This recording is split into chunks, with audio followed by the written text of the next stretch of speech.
Now, Ukraine's President Zelensky has called Wednesday's Russian airstrike on a children's hospital and maternity ward in Mariupol an atrocity.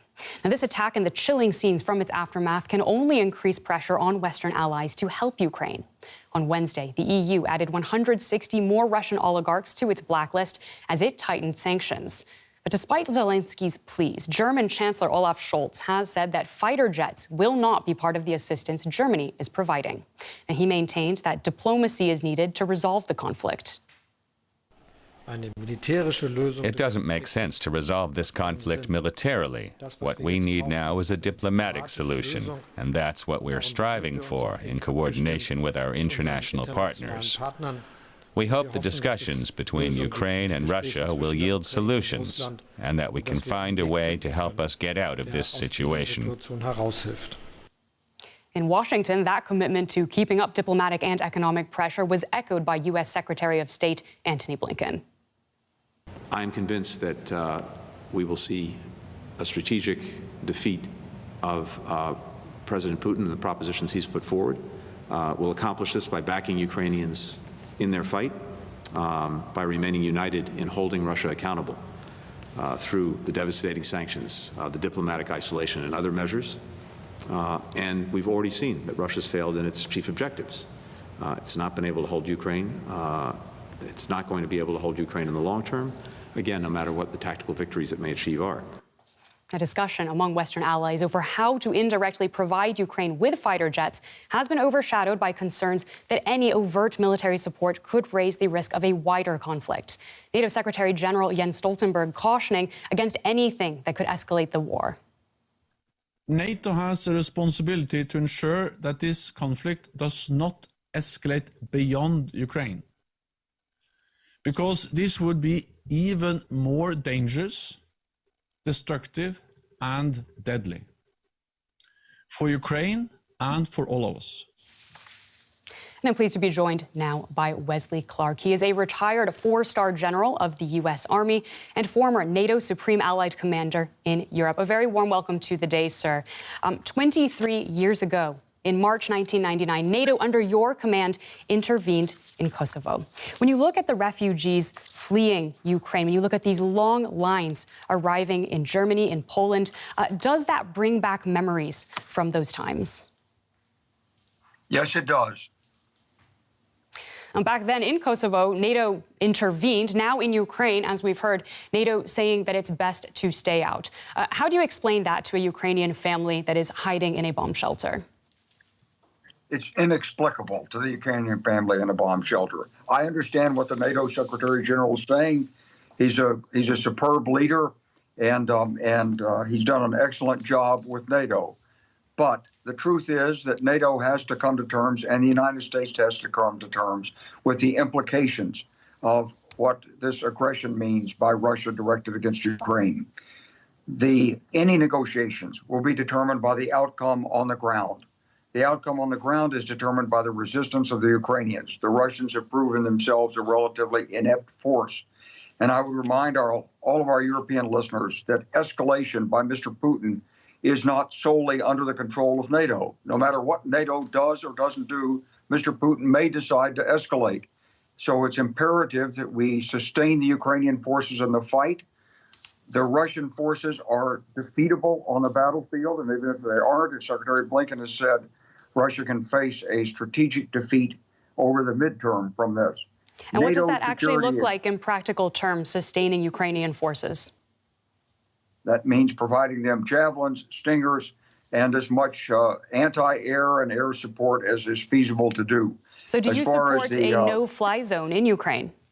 No, you can't do a no-fly zone because legally, all the aficionados who think they know everything about air power say you can't do it legally. It could have been done before Russia attacked. But at that point, the nations of the world were not ready to believe that Russia would attack. Now it's not possible to do a legalistic no-fly zone. However, air support can be provided by nations who are willing to go in. This airspace does not belong to Russia. I want to remind your listeners that this is Ukrainian airspace, and it's the president of Ukraine appealing for international support. So nations should think about this. If their nation is under assault, they want international support. It's their nation. So I give a lot of credence and a lot of credit to President Zelensky. He's proved to be a very courageous leader, and I think the nations of the West have to find ways to support Ukraine. But by NATO sending in air power, that would mean U.S. aircraft would need to be ready to shoot down Russian planes. I'm not going to get into the dispute about whether U.S. aircraft shoot down Russian planes, wave at Russian planes, or avoid Russian planes. This is for the President of the United States and the official leaders to decide upon and determine how to proceed. What I will say is that the future of the West is determined in large part by what happens in this conflict in Ukraine. It is in the interest of every country in the West to support Ukraine on the ground. How we're doing that, that's up to the leadership. And there's no point in someone like me who doesn't have access to the real-time intelligence trying to prescribe a military plan to military leaders who are under national political authorities. They have to know how to do that. When I was in uniform, I did. But surely sending in air power, I just want to come back to this point, that would mean conflict. I mean, it would mean that the United States and NATO allies would have to be ready to go head-to-head with Russian planes. And surely that would be an escalation that could lead to Putin, who has put his nuclear forces on high alert to come back in a way that it's no exaggeration, could lead to World War III. Well, let me ask you this question. If after Putin has digested Ukraine, he decides that he wants to finish his political objective by rolling NATO back out of the other countries of Eastern Europe who are now hosting NATO troops, do we at that point say, oh, my goodness, since you might have nuclear weapons against us, we'll surrender? What do we do then? How likely do you think that would be, that he would invade NATO allied countries? You and our national leaders have to realize this. Putin's objectives are not limited to Ukraine. This is about rolling back the westernization, the rule of law, the international order in Europe and the rest of the world. This is simply the first battle. It is the easiest of the battles to fight if our nations are unified and can face reality in this. If we fall back and are intimidated by Mr. Putin's threat of nuclear weapons, if there's nothing we can do to help Ukraine, then we'll be dealing with the next crisis on NATO's territory itself. So what do you think Mr. Putin has in his sights? Are we talking about NATO allied states that you think he would intervene in? Certainly. If you talk to the nations in Eastern Europe, they'll tell you precisely what their fears are. Mm-hmm. From as long as I've dealt with the Russians in the post-Cold War period, they've always believed that the Baltic states belong to them. And so does that then think that Moldova do you think that Russia is currently winning on the ground in Ukraine? Russia's not winning on the ground. It's right now checkmated on the ground, or at least checked on the ground by poor logistics, communications, and the stiff resistance of the Ukrainians. Do you expect that to change? Yet, but it could change. The Russians have no regard for civilian casualties. They do have a lot of heavy firepower, and they do have an air force that could be more deeply engaged. Today, they're bombing civilian targets in Mariupol. I'm convinced Mr. Putin's got an eye on the International Criminal Court.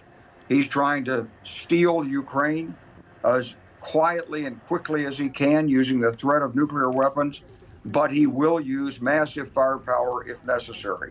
So it's clearly not going quietly. I want to ask you how surprised you were by the determination of Ukraine's army and its citizens in pushing back against this invasion. I wasn't surprised by the Ukraine's determination or their army's effectiveness. Been over there many years. However, I will tell you this. I was surprised by the ineffectiveness of the Russian military. All right. That was retired U.S. General Wesley Clark. I want to thank you so much, sir, for joining me here on The Day. Thank you very much. Good interview. Thank you. We go now, we'd like to turn now to Lieutenant General Ben Hodges. He's a retired U.S. Army officer and the former commander of U.S. forces in Europe, and he joins us from Frankfurt, Germany. A very good day, sir. So good of you to make some time out to speak to us. Why is sending weapons into Ukraine acceptable, but sending fighter jets untenable, according to the Pentagon? Yeah, I completely disagree with this decision. by the Pentagon or the announcement, if that's the case. I'm not sure that the book is closed on this. I love the initiative by Poland to give capability that Ukrainians need so they can defend themselves. I'm sure it's more complicated underneath than it seems, and that I'm willing to bet that we're going to eventually get there. But to the point of your question, I would not make the difference that, providing aircraft is bad, but providing Javelin is good or acceptable. So I hope that we get this fixed very quickly. Would you be in favor of NATO intervening or enforcing a no-fly zone over Ukraine, as the Ukrainians have been pleading NATO to do? Well, for sure, we cannot repeat what we did at Srebrenica in 1995, where European soldiers under a UN mandate stood outside the city while 8,000 Bosnian men and boys were murdered by Republika Srpska forces. So we can't do that. We're watching deliberate murder of Ukrainian citizens every single day because they're being targeted by Russian forces.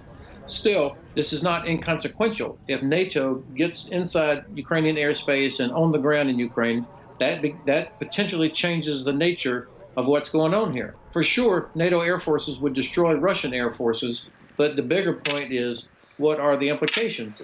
And we want to preserve the unity of the alliance. So this is not a decision to be taken alone by the United States. I do think it's worth considering, though. Most of the damage that's being done in the cities is not by the Russian Air Force. It's being done by systems on the ground, missiles, rockets, artillery, fired from Russian units inside Ukraine and also inside Russia, and by the Black Sea Fleet. What can we do to help Ukraine destroy those? Anti-ship capability, more intelligence, longer range systems where Ukrainians could destroy the source of this damage. So how long do you think that Ukraine's army could withstand this Russian onslaught? Do you think that the longer this war goes on, the harder it will be for Russia to win it, or the more difficult it will be for Ukraine to stand its ground? No, absolutely. Ukraine is going to win this. Russia is not going to get into Kyiv. Russia has made the decision to transition to attrition warfare. And to do that, you have to have time, you have to have unlimited ammunition, and you have to have unlimited manpower. And Russia has none of those three. The sanctions are going to begin to take real effect in the next few weeks, and that's going to affect their time as well as their population. They do not have unlimited ammunition. We're already hearing reports of shortages of some key munitions. Again, sanctions help here. And they have a manpower problem. They've already stopped the departure of some troops who are due to end their conscription, and they're trying to recruit mercenaries from Syria. So this manpower problem is big for them, whereas the logistical effort from the West for Ukraine is only just now picking up speed. So I think actually time is on the side of Ukraine. But the Ukrainians are outgunned and outnumbered. I mean, how can they possibly win this? Actually, they're not outnumbered. There's more than 200,000 troops in Ukraine's land forces, and then you've got a very large territorial force. And then we've seen very clearly that the Ukrainian population is willing to fight, to do things. Russia does not have that many soldiers inside Ukraine.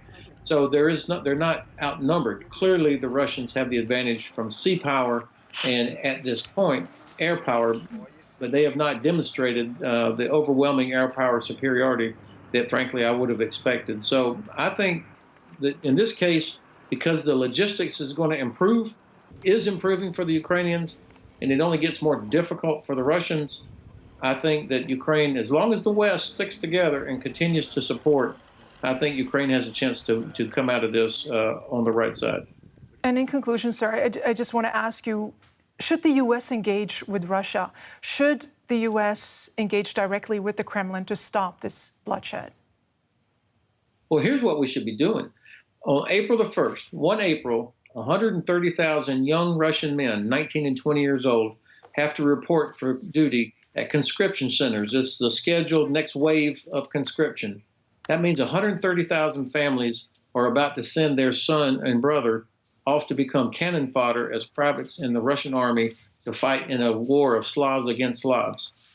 I think if we could somehow reach even a third of those families and that they refuse to send their son to conscription, that would be like an earthquake inside Russia. And this is what we need, is pressure, organic pressure from inside Russia. This is how this comes to a conclusion. Retired Lieutenant General Ben Hodges, the former commander of U.S. forces in Europe. Sir, thank you for your time. Thank you for the privilege.